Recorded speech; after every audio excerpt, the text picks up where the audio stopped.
more than half a century, the BBC has captured the changing face of everyday life in Northern Ireland. It all seems so innocent today, but without these moments, something of who we are now would be lost forever. These are the archives, and those were the days.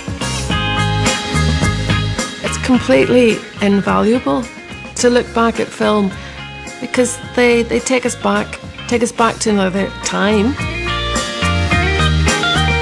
Hearing people talk about their lives, that's priceless, and we should be proud of the footage we have of our people talking about their lives. I think what those films do show you is sometimes change is evolutionary, but sometimes there is a huge leap. Whether it was a good thing or a bad thing, those films tell us we have lived in interesting times.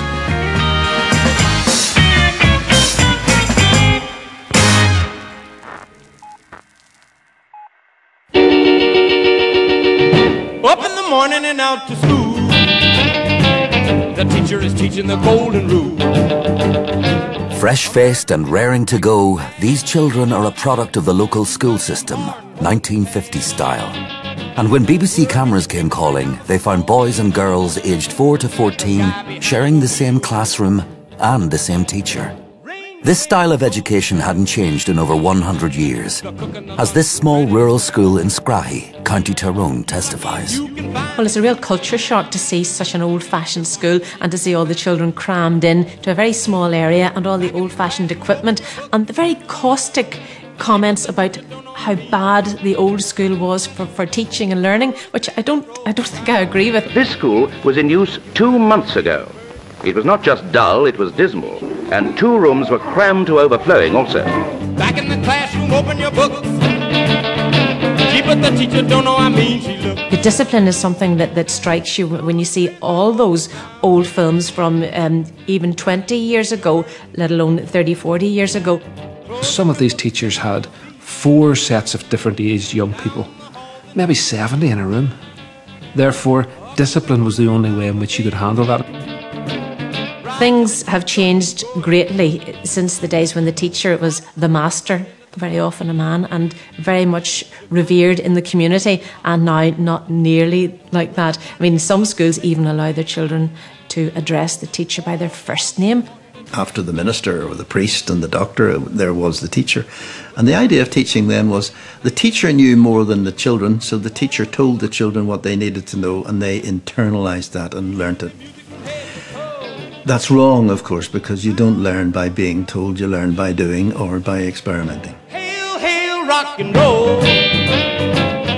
Educationally, it was completely unworkable. At that time, was going through the readers in strict order, book 1, book 2, book 3, and you didn't get on to book 3 until you finished book 2. So they were able to read. Apart from that, the standard of education they reached is very questionable. So the system as a whole was completely flawed. It was clear the local education system needed a complete overhaul.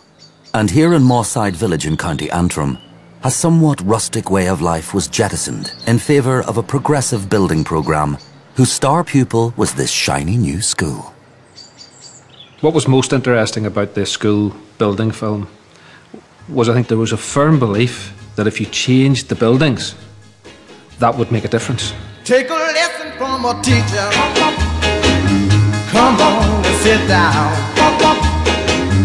The curriculum didn't feature at all in any way. What was actually being taught didn't seem to have any significance. It focused entirely on the notion that if we change these buildings, it's going to be better. And there actually is a point where when they go to the new building, the narrator says, you can see already that these children are cleaner.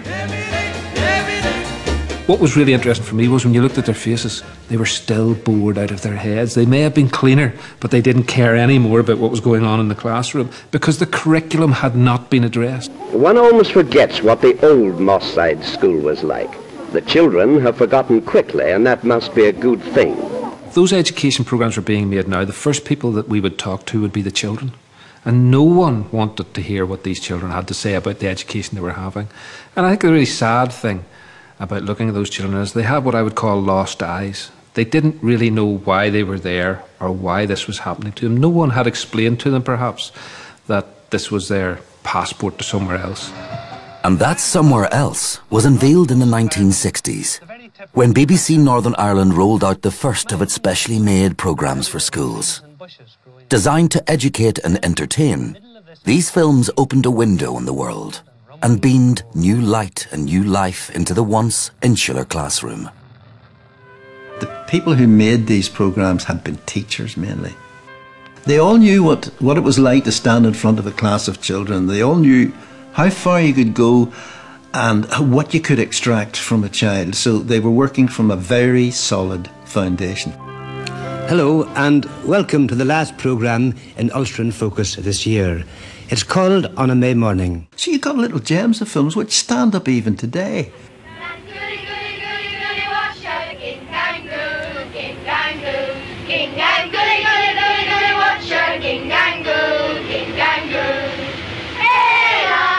Looking back at the White Park Bay film, for its time it was groundbreaking stuff. And even apart from the educational aspect, it's lovely to watch.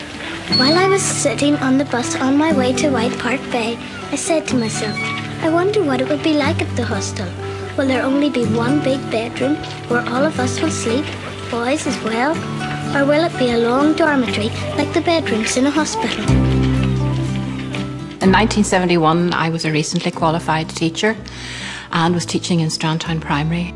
It was just part and parcel of teaching as far as I was concerned, that I would be going away or I would be doing things with children at weekends, and I think I got as much fun out of it as the children. Just get what you want to if you want, as you can get anything. The youth hostel was our base the whole time in those days. I suppose it introduced the children to youth hosteling and just the pleasure of going away for very little money. Tell me, where do the children play? We all have our duties at the youth hostel. On Monday we have to make the pack lunch, and on Tuesday we have to clean out the kitchen. Each morning we have to get up at 7:30, and the girls who make the breakfast have to get up even earlier. The one dread on those trips was cooking scrambled eggs, because you were catering maybe for 30 people and you had 60 eggs in a big pot, and they didn't look as if anything was ever going to happen to them. So we did things like that, scrambled eggs and sausages, and we had sausages on that particular occasion, and the cameras had stopped filming and I had extra sausages which I took in. I said, would anybody like any more sausages? And there was this great cheer of yes, yes, yes. So stop, get the cameras set up again, and it was all filmed again. Does anybody want any more sausages? All right, everyone, bedtime. Come on, pack up these gifts. Come on, hurry up to your dormitories. It's been a long day today. There's a terrific shot where we see kids at the kind of peak of a cliff, and the kids run down this sandy dune, quite a steep dune, and as we do that the camera pulls back to reveal a very wide beach and then follows the kids around. Beautiful art, and you get a sense of complete freedom, openness. When we pull out to that wide shot, you know that that's as wide as the imagination can be. It's absolutely beautiful.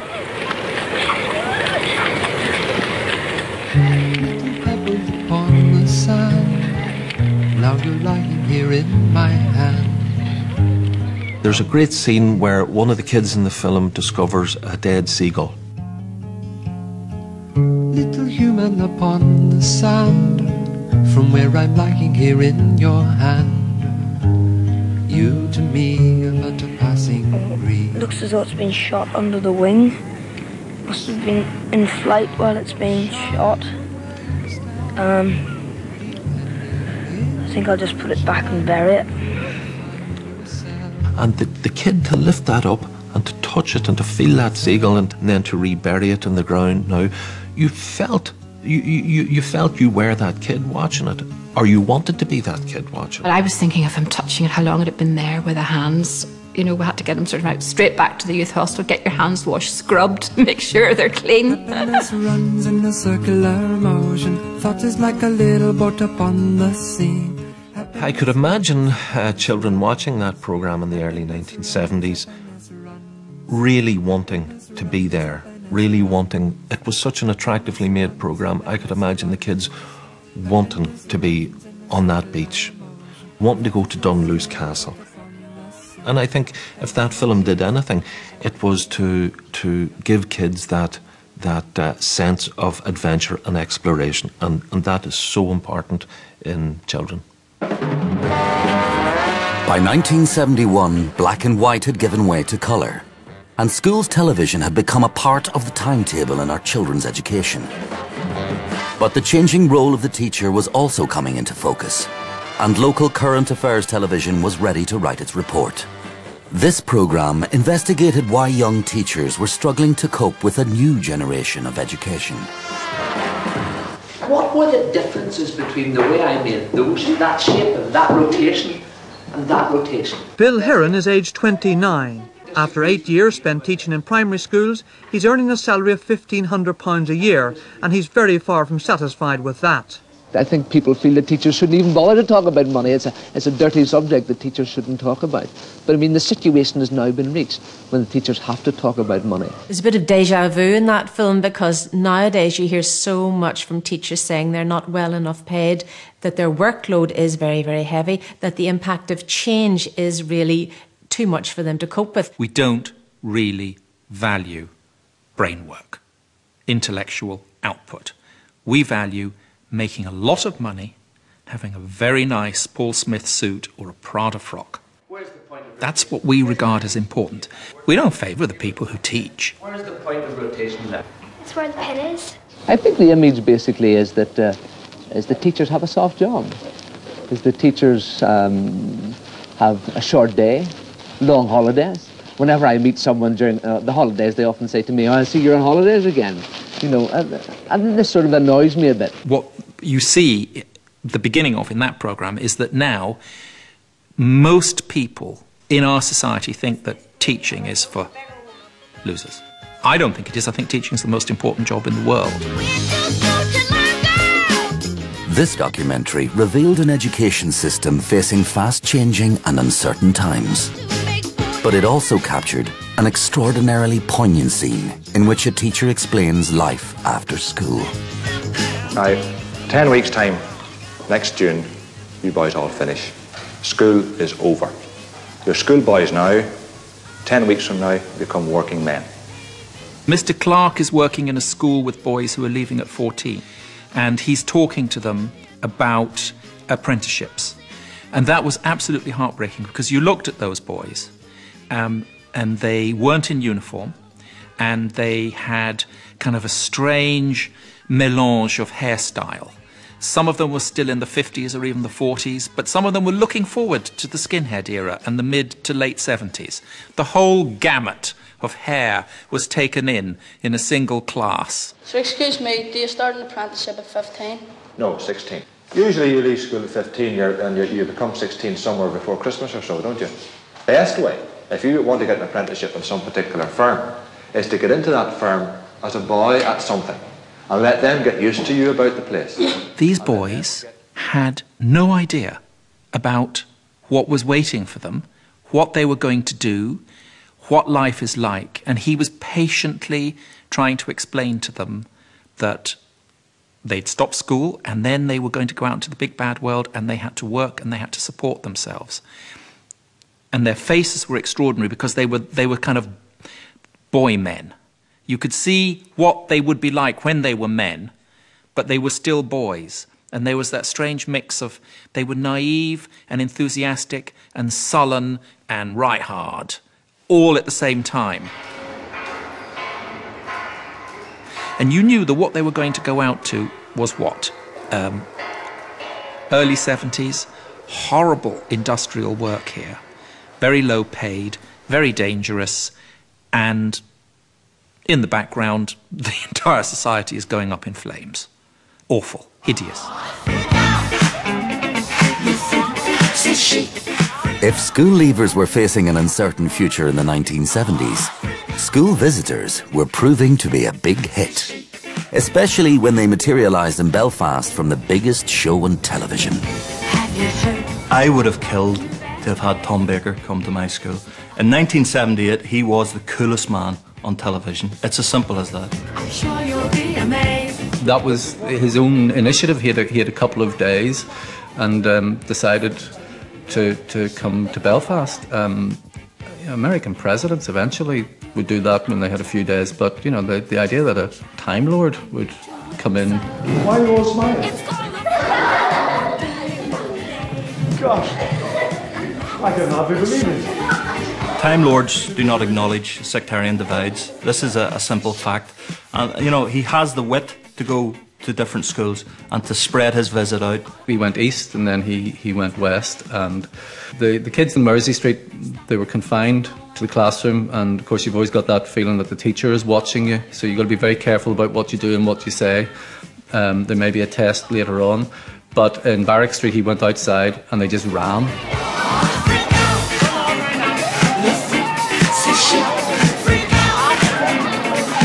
You know, and they didn't really know what else to do, so they ran up the playground, and then they ran back down the playground, and then he didn't really know what to do, so he ran as well. And that was fantastic, because that is timeless. You know, you could have landed in Belfast any time in the last 100 years or in the next 100 years, and if you get a lot of kids in the playground, they'll run you up and down. School visits were dull, generally. It wasn't superstars, it wasn't guys from TV. To have Tom Baker in your school, letting you try his hat on, you know, signing posters for you, bantering away, it's just absolutely priceless. He has one trick, which can you put on my hat? One wee lad says he wants the hat to look like a cowboy. Clearly not a big Doctor Who fan. Put on me, not be a cowboy. Put it on you and you'll be a cowboy. There we are. There we are. Yeah, looks very good. But he came to Northern Ireland, he came to see us, he wanted to come over. And I think that's to his credit. I think that is just a remarkable thing, that a Time Lord came and visited us at a very bad time. Travelling back in time to 1981, and the world's media had descended on a field on the outskirts of Belfast to film an exceptional group of 11-year-old schoolchildren. In a school system that remained largely separated by the religious divide, these children were pioneering a new era in local education. For the first time, Protestant and Catholic children were going to school together at the new integrated Lagan College. My main interest at that stage was kicking a football around the playground. You're an 11-year-old kid, you know, you're meeting other children at 11. So whilst this was an educational experiment in many ways, for us it was making friends and doing the things that 11-year-old kids do. The picnic integration was already something of a hit. Clearly, no one had told these Catholics and Protestants they were supposed to throw stones at each other. And even the prospect of a new school term was beginning not to seem so bad. As a Catholic living in East Belfast, I think it was something my parents firmly believed in. They took this huge risk. It was really, you know, into the abyss. You'd really no idea what was going to happen. But they firmly believed in integrated education and the ethos of going to school together. I think it's right how Catholics and Protestants should be able to get on better together. And that's what the trouble is in Northern Ireland. In this school, I think, if there was more of them, I think the trouble wouldn't be as bad. I think it's a solution maybe to solve the troubles in Northern Ireland.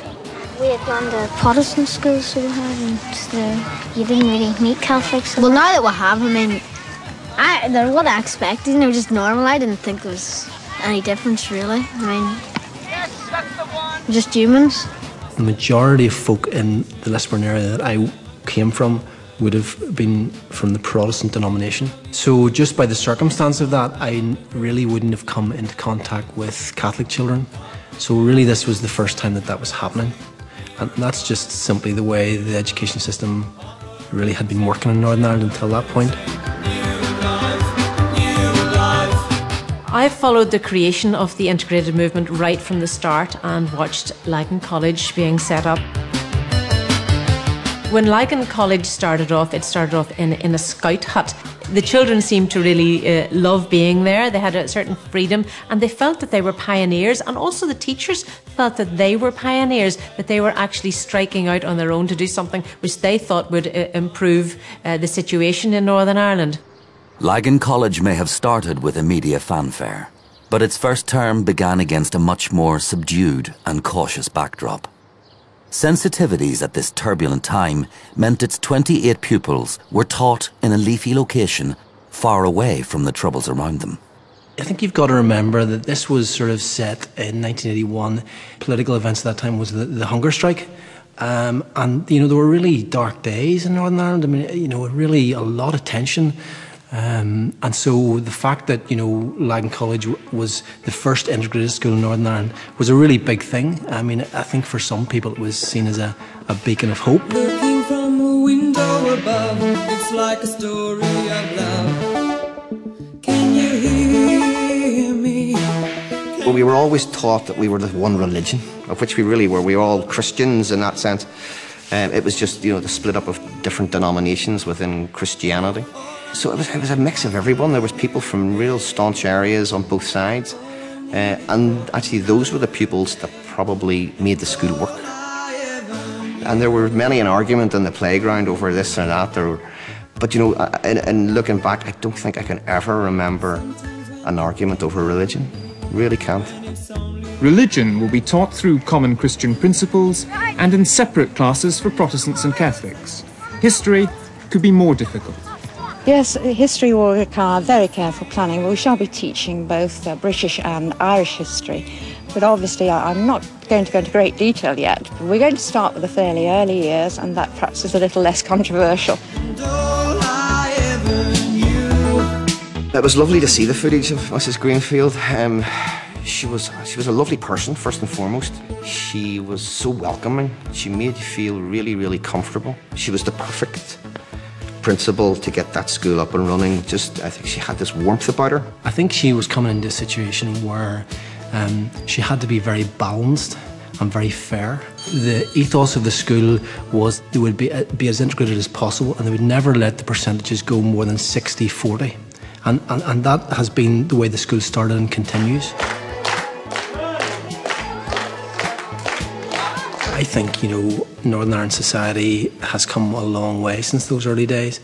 The school has an excellent reputation now, and I think that one of the exciting things is it has forged the way for other schools who felt they've now been able to follow. I'm very proud, actually. I'm very proud of the school. Not so much proud of myself, but proud of the school. I lived away for many years and have come back to Northern Ireland, and when I see the Lagan College uniform and kids running around the town with the uniform, you know, I look at it and I'm very proud. There's a little element there of, you know, well done. In the 1980s, it wasn't just our education system that was beginning to change. Local television was also experiencing an image overhaul. Programmes were not just being made for young people, but by and starring a new generation of movers and shakers. Youth TV was born. Hi, and welcome to a video. It was an unbelievable time. There were no other youth programmes departments in the entire BBC worldwide. There were children's departments, and then it was adults programmes.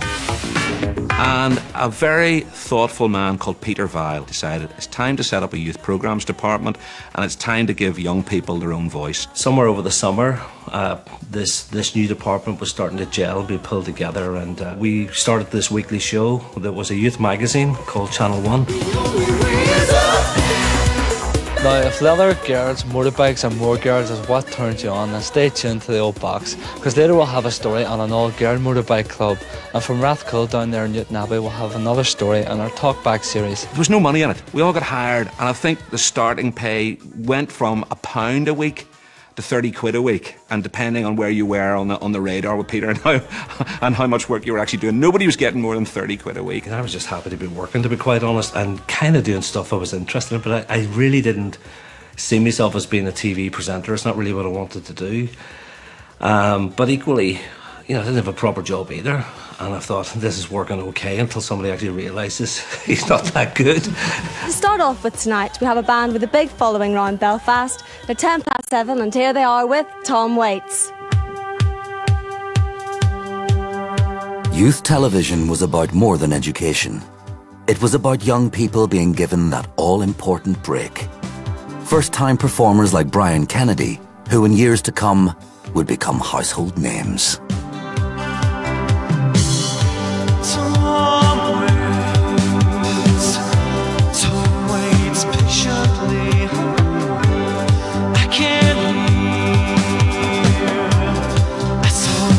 Drum amazingly popular. People never missed the youth programmes.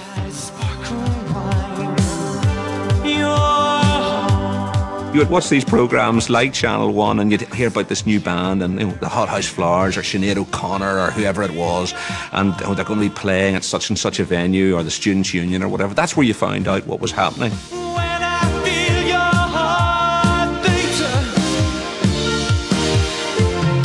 I thought that it turned into something that was quite strong and good and credible, because above all else, a youth programme should have some sort of credibility. We made this programme called the All Square Quiz, and unashamedly, it was probably a rip-off of Blockbusters for young people. Well, good evening to our audience here and to you at home to the second of our semi-finals of our brand new quiz show, done in association with the Northern Ireland Association of Youth Clubs, and the programme is called All Square. I think it was the first programme, actually. It was filmed in a cattle shed up at Balmoral, behind the King's Hall, which masqueraded as the BBC studio, but believe you me, it was a cattle shed with black drapes.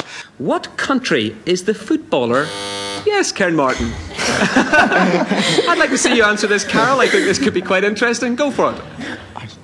Pick anyone. Argentina? No. OK, hand it over to John Paul. Full question. The funny thing about it, if you look back at that programme now, there are several things. A, the style. B, all the guys all had moustaches, even though we were 14 or 15. That was the style at the time, so everybody looked about 35 when they were 15. But if you look closely enough, in the Karen Martin team, there's a very young, slim, plenty of hair fella who now masquerades under the name of Stephen Nolan Esquire. He was the young guy of the team, and he had to do all the challenges like put together a jigsaw. Could he do it? Could he squat? God love him. He then had to match up cars and where those cars were made. You know, is the Mercedes made in Germany or is it made in Romania and this sort of thing? And he had 15 seconds to do it. And if you watch those clips now, he's going, and the stress factor, you know, it comes across so in control on the radio, but the stress factor back then was extraordinary. OK, what we've got? One. No, we have got one right out of three. It should have been Mercedes-Benz to Germany, Volvo to Sweden and Buick to the United States. Well done anyway, Stephen. Good show.